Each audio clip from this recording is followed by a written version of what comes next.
ଗଞ୍ଜାମ ଜିଲ୍ଲା ଆସିକା ବ୍ଲକ ପାଣ୍ଡିଆପଥର ଓ ଗହଙ୍ଗୁ ପଞ୍ଚାୟତରେ ଆଜି ବିଧାୟକ ସରୋଜ କୁମାର ପାଢ଼ୀଙ୍କ ଦ୍ୱାରା ମଣ୍ଡି ଉଦ୍ଘାଟିତ ହୋଇଯାଇଛି। ପାଣ୍ଡିଆପଥର ଗ୍ରାମ ପଞ୍ଚାୟତରେ ଚଳିତ ବର୍ଷ ମା ମଙ୍ଗଳା ସ୍ୱୟଂ ସହାୟକ ଗୋଷ୍ଠୀ ଦ୍ୱାରା ମଣ୍ଡି ପରିଚାଳିତ ହୋଇଥିବା ବେଳେ ଧନିଜା, ପାଣ୍ଡିଆପଥର ଓ ବଡ଼ଖଲି ଗ୍ରାମର ପ୍ରାୟ 288 ଜଣ ଚାଷୀଙ୍କ ନାମ ପଞ୍ଜୀକରଣ କରାଯାଇଛି। ଏହି ଉଦ୍ଘାଟନୀ କାର୍ଯ୍ୟକ୍ରମରେ ଆସିକା ବିଧାୟକ ସରୋଜ କୁମାର ପାଢ଼ୀ, ସରମ୍ବର ନୀଳାଞ୍ଚଳ ଗୌଡ଼, ବିଜୟ ସ୍ୱାଇଁ, ଅଗ୍ରଣୀ ଚାଷୀ Rajarao Dora, BPC Kiran Kumar Sahu, RMC Bhanjanagar quality analyst G Shraddhanjali Patra, ସିଦ୍ଧନଈ ସମିତି ସଭ୍ୟ ରାଜୀବ ପାତ୍ର, ଇନ୍ଦ୍ରଜିତ ସ୍ୱାଇଁ ସମେତ ବହୁ ଚାଷୀ ଯୋଗ ଦେଇଥିଲେ। ସେହିଭଳି ଗହଙ୍ଗୁ ଗ୍ରାମ ପଞ୍ଚାୟତରେ ଭଗବତୀ ସ୍ୱାମୀ ସ୍ୱୟଂ ସହାୟକ ଗ୍ରୁପ ଧାନ ମଣ୍ଡି ପରିଚାଳନା କରୁଥିବା ବେଳେ ବିଧାୟକ ସରୋଜ କୁମାର ପାଢ଼ୀ ଅତିଥି ଭାବେ ଯୋଗଦେଇ ମଣ୍ଡି ଉଦ୍ଘାଟନ କରିଥିଲେ। ଏହି ମଣ୍ଡିରେ ସଭାପତି ଭାବେ ବବିତା ପରିଡ଼ା ଓ ସମ୍ପାଦକ ଗୀତାଞ୍ଜଳି ପ୍ରଧାନ ଦାୟିତ୍ୱ ତୁଲାଇଥିବା ବେଳେ ମୋଟ 188 ଜଣ ଚାଷୀଙ୍କ ନାମ ପଞ୍ଜୀକରଣ କରାଯାଇଛି।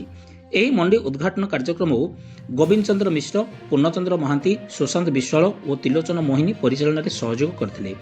ଉଭୟ ଧାନ ବିକ୍ରୟ କେନ୍ଦ୍ର ପକ୍ଷରୁ ସମସ୍ତ ପ୍ରକାର ସୁବିଧା କରାଯାଇଥିବା ବେଳେ କିଛି ସମସ୍ୟାକୁ ନେଇ ବିଧାୟକଙ୍କୁ ସ୍ଥାନୀୟ ଚାଷୀ ଜଣାଇଥିଲେ।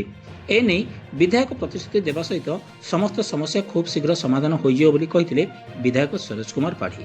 ବ୍ୟୁରୋ ରିପୋର୍ଟ, ଆଞ୍ଚଳିକ ବାର୍ତ୍ତା।